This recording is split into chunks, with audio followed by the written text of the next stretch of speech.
ओम। आज पृथ्वीराज चौहान भारत के अंतिम हिंदू सम्राट की जन्मतिथि पर, जन्मदिवस पर सभी भाइयों को बधाइयाँ। आप सभी का स्वागत है। ऐसे ऐसे महापुरुष और ऐसे ऐसे योद्धा हमारे पूर्वज, जिन्होंने धर्म की रक्षा के लिए और हमारी रक्षा के लिए अपनी जान की बाजी लगा दी, उनकी जयंतियां हमें ज़रूर मनानी चाहिए, उनको हमें नहीं भूलना चाहिए। धर्म की रक्षा जिन्हें जान से ज़्यादा प्यारी थी, हम उन्हीं पुरखों के वारिस हैं जिनकी तलवारों से यारी थी। 14 वर्ष की उम्र जिसने शेर का जबड़ा फाड़ दिया, बाल्यावस्था में शत्रुओं की छाती पर भगवा गाड़ दिया, वो श्रेष्ठ धनुर्धर अग्निवंश का न डरता था अंजाम से, पूरे भारत को मुक्त किया था मोहम्मद गोरी सुल्तान से। हे प्रतापी धीर वीर, तुम्हारी अवरत की उज्जवल शान, दिल्ली में बैठ राज किया, वह राष्ट्र हित में दे दी जान। 4 बांस 24 गज अंगुलष्ट प्रमाण, ताऊ पर सुल्तान है मच्चू को चौहान। जो कवि हुए हैं उन्होंने पृथ्वीराज चौहान के ऊपर बहुत सारी कविताएं बनाई हैं। कुछ पंक्तियां आपको सुनाई। उनमें से पृथ्वीराज चौहान जो थे, पृथ्वीराज चौहान के समय में मोहम्मद गोरी ने अनेक बार हमले किए, लेकिन पृथ्वीराज चौहान ने उसको बुरी तरह से हरा करके भगा दिया। माफ़ी मांग करके वो गया, लेकिन अंतिम बार जब उसने हमला किया, भारत के ही एक गद्दार को, जयचंद को अपने साथ मिला लिया और जयचंद के साथ मिल करके उसने जब हमला किया और पृथ्वीराज चौहान को धोखे से बंदी बना लिया। किसी कवि ने तभी कहा था, नहीं बिगाड़ा भारत का कुछ, दुश्मन की तलवारों ने भारत को बर्बाद किया है भारत के गद्दारों ने। मुसलमानों की इतनी ताकत नहीं थी जो पृथ्वीराज चौहान को बंदी बना सके, लेकिन जब अपने ही गद्दार हो गए घर में, तब अकेले पृथ्वीराज चौहान भी क्या करते और उनको धोखे से बंदी बना लिया गया और मोहम्मद गोरी उसको अपने देश में ले गया और वहाँ पर जा कर के भी पृथ्वीराज चौहान ने अपना शौर्य दिखाया। लेकिन उससे पहले आपने यदि मुसलमानों का इतिहास पढ़ा हो, इन्होंने हमारे जितने भी पूर्वजों को मारा है, बड़े ही अत्याचार करके मारा है। इनके अंदर दया भावना बिल्कुल नहीं होती। पृथ्वीराज चौहान ने तो इनको अनेक बार क्षमा किया था, लेकिन इन्होंने एक बार भी क्षमा नहीं किया और जाते ही पृथ्वीराज चौहान की दोनों आंखें फोड़ दी। लेकिन आप वीरता देखिए, पृथ्वीराज चौहान की आंखें फूट जाने के बाद भी पृथ्वीराज चौहान ने मोहम्मद गोरी को मार गिराया। कैसे उनके जो साथी थे चंद्रबरदाई,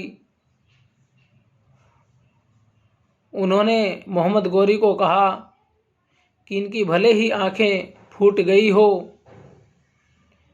ये एक कला में पारंगत हैं, उस कला को आप देखिए। मोहम्मद गोरी बहकावे में आ गया और पृथ्वीराज चौहान को सबके सामने बुलाया और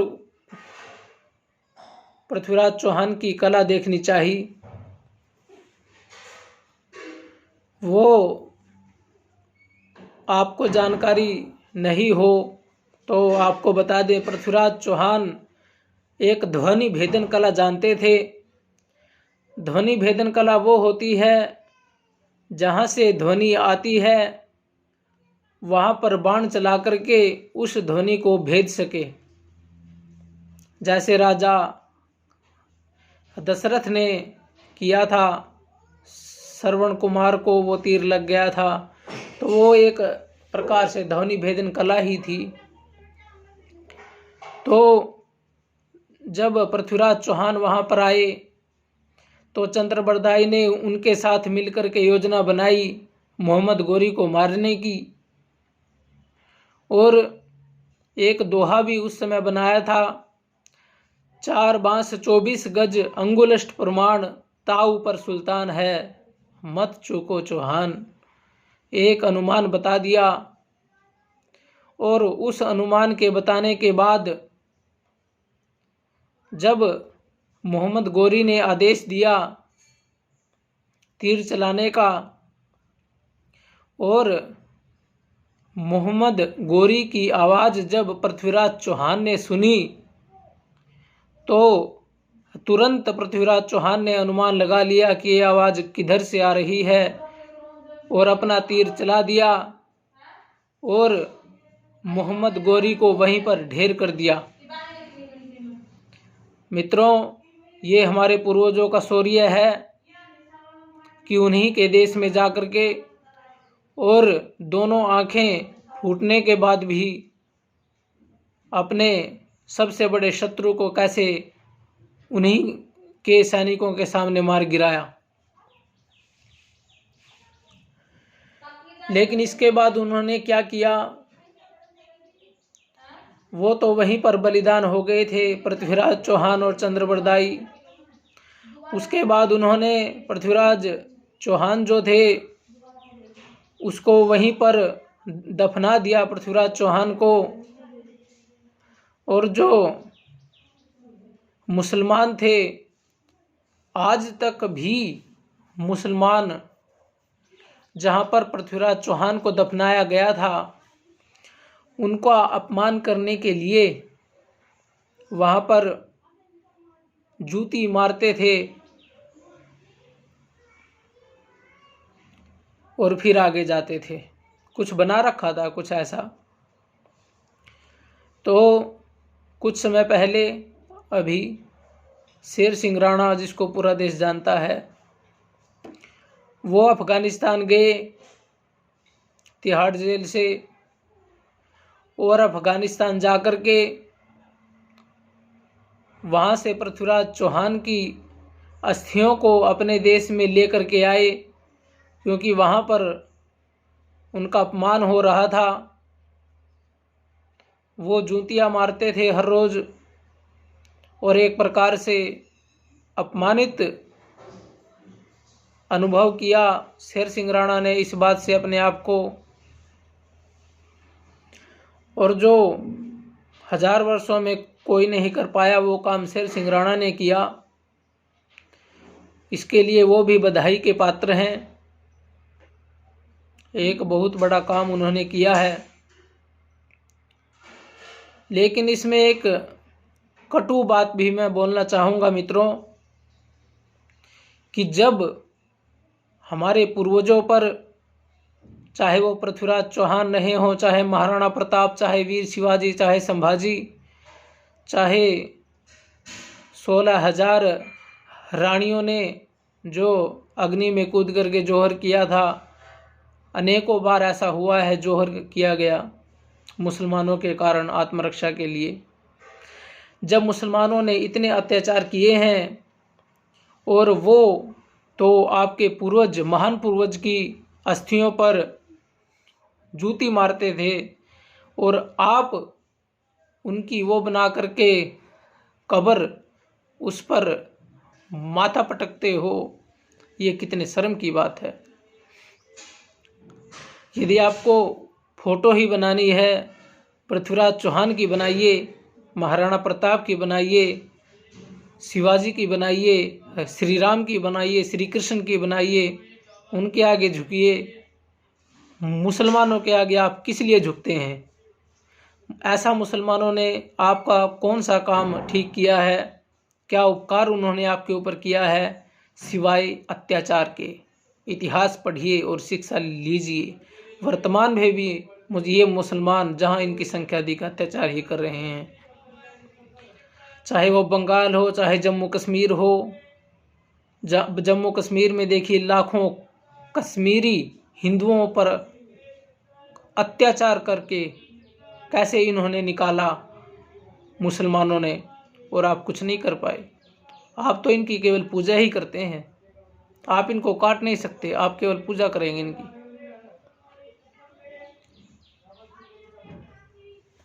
तो मित्रों, किसी को बात बुरी लगी हो तो मैं क्षमा चाहता हूँ, लेकिन ये दिल की बात है, बुरा मानने की बात नहीं है, आपस की बात है। आपस में हम बैठे हैं, जब वो हमारे पूर्वजों का अपमान करते हैं तो हम उनके पूर्वजों का सम्मान क्यों करें?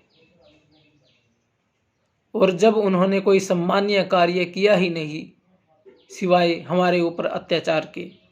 आप उनका पूरा इतिहास पढ़ करके देखिए, औरंगजेब का इतिहास पढ़िए। सुनने में भी आता है कि हजारों लाखों जनेऊ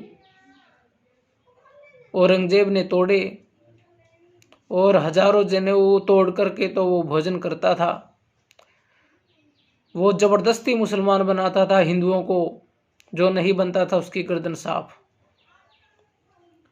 तो आप कैसे इनकी दरगाह बना करके, कब्र बना करके कैसे इनकी पूजा कर सकते हो? क्या आपका ये उपकार कर सकते हैं? जीते जी जिस व्यक्ति ने आपके ऊपर अत्याचार किया वो मरने के बाद आपका कैसे भला कर सकता है?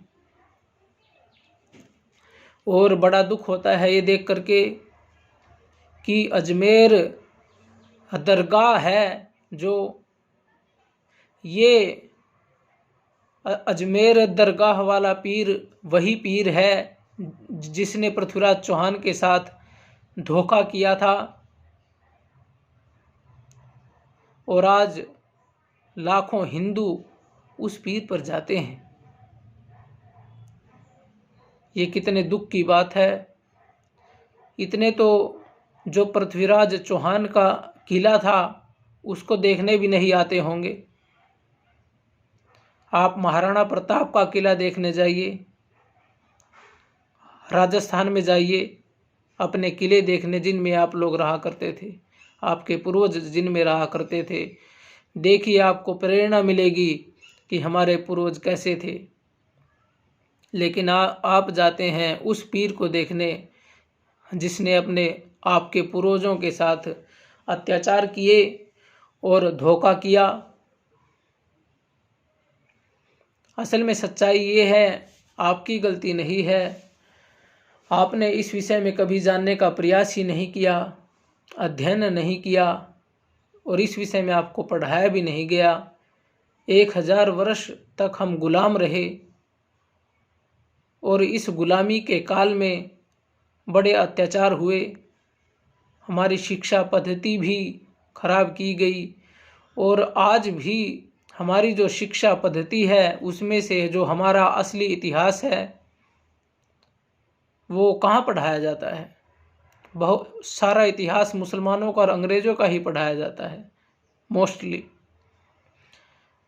जो अपने महान योद्धा हुए हैं, श्रेष्ठ पूर्वज चक्रवर्ती सम्राट हुए हैं, सृष्टि के आरंभ से लेकर के श्री राम श्री कृष्ण, सृष्टि के आरंभ से लेकर के महाभारत तक पूरी पृथ्वी पर हमने शासन किया है, वो कहाँ पढ़ाया जाता है? तो ये तो यही पढ़ाया जाता है कि आप तो केवल गुलाम ही रहे हो, आपके पूर्वजों ने कहीं शासन किया नहीं, ताकि इनके अंदर हीन भावना आ जाए, और हीन भावना आने के कारण से जो इनका हौसला है वो भी पस्त हो जाए। क्योंकि जब व्यक्ति का हौसला ही टूट जाता है तो वो कुछ नहीं कर पाता। इसलिए आपको ऐसा गलत इतिहास पढ़ाया जाता है कि आप तो केवल गुलाम रहे हैं, लेकिन वो इतिहास नहीं पढ़ाया जाता कि आपने पूरे भूमंडल के ऊपर करोड़ों वर्षों तक राज किया है। राज क्या हुआ? 800 साल गुलाम रह लिए, करोड़ों साल राज भी तो हमने ही किया है। गुलाम ठीक है 800 वर्ष रह लिए, लेकिन उससे पहले करोड़ों वर्षों तक हमने पूरी पृथ्वी पर राज्य किया है। रामायण, महाभारत, उपनिषद, वेद, 6 शास्त्र इस बात के प्रमाण है। मनुस्मृति को पढ़ें आप, इस बात के सबूत है कि हमने पूरे भूमंडल पर हमारे पूर्वजों ने राज किया है। तो मित्रों, अपने असली इतिहास को पहचानो और इन मुसलमानों के बहकावे में मत आओ। इनकी जनसंख्या पहले ही इतनी स्पीड से बढ़ रही है, एक 20-20 बच्चे पैदा करता है। यदि ऐसा ही होता रहा, जनसंख्या नियंत्रण का कोई कानून आया नहीं अभी तक, यदि ऐसी ही बढ़ती रही, 30 करोड़ से अधिक इनकी जनसंख्या हो गई। जब देश आज़ाद हुआ इतनी ही जनसंख्या थी इनकी, मुट्ठी भर सारे हिंदू थे भारत में, और अब ये 30 करोड़ से अधिक हो गए। तो आप ये सोचो, जब ये 50 करोड़ हो जाएंगे तो आप ये समझ लो कि इन्हीं का राज्य आ जाएगा। प्रधानमंत्री इनका बनेगा, राष्ट्रपति इनका बनेगा, सरपंच इनका बनेगा, सब इनके बनेंगे, और फिर ये काट काट करके हिंदुओं को खाएंगे। सच बोल रहा हूँ, बिल्कुल कटु सत्य है। जम्मू कश्मीर वालों से पूछ लो जा करके कैसे कैसे अत्याचार किए हैं, पता चलेगा। जहाँ पर संख्या अधिक होती है वहाँ पर काट काट के खाते हैं। इनके अंदर दया बिल्कुल नहीं है। हमारे पूर्वज थे, दया करते थे इनके ऊपर। पृथ्वीराज चौहान ने इनके ऊपर दया की, लेकिन बदले में इन्होंने क्या दिया? पृथ्वीराज चौहान ने उनको इतनी बार बख्शा और बदले में उन्होंने अत्याचार किए, आँख फोड़ दी, एक बार भी नहीं छोड़ा। तो वो तो पृथ्वीराज चौहान का शौर्य था, आँख फूटने के बाद भी शत्रु को मार गिराया। तो ऐसे ऐसे महान पूर्वजों की जयंती आप मनाया करें और आपस में बैठ कर के अपनी उन्नति के बारे में चिंतन मनन किया करें। अपने इतिहास की तरफ ध्यान दिया करें। कौन थे, क्या हो गए और क्या होंगे अभी। हम कहाँ रहते थे? किलों में रहते थे, अब कहाँ रहते हैं? पूरे देश में, पूरी दुनिया में जिनका राज्य था, अब कहाँ है राज्य? नौकर वाली औकात भी नहीं है। पूरी दुनिया में मुसलमानों और ईसाइयों, बौद्धों, इन्हीं का राज्य आ चुका है। हिंदुओं का राज्य तो केवल अपने देश में भी ये लगा लो आप मुश्किल से बचा हुआ है, बड़ी मुश्किल से। ये भी छीनने वाला है, जल्दी ही मुसलमान इसको छीन लेंगे यदि आप लोग सक्रिय नहीं हुए तो यदि मेरी बात किसी को कड़वी लगी हो, क्षमा चाहता हूँ। उसके लिए आप चर्चा कर सकते हैं। यदि कोई बात गलत हो, यदि कोई बात गलत होगी तो उसको स्वीकार किया जाएगा। तो सभी भाइयों को जय श्री राम, नमस्ते जी।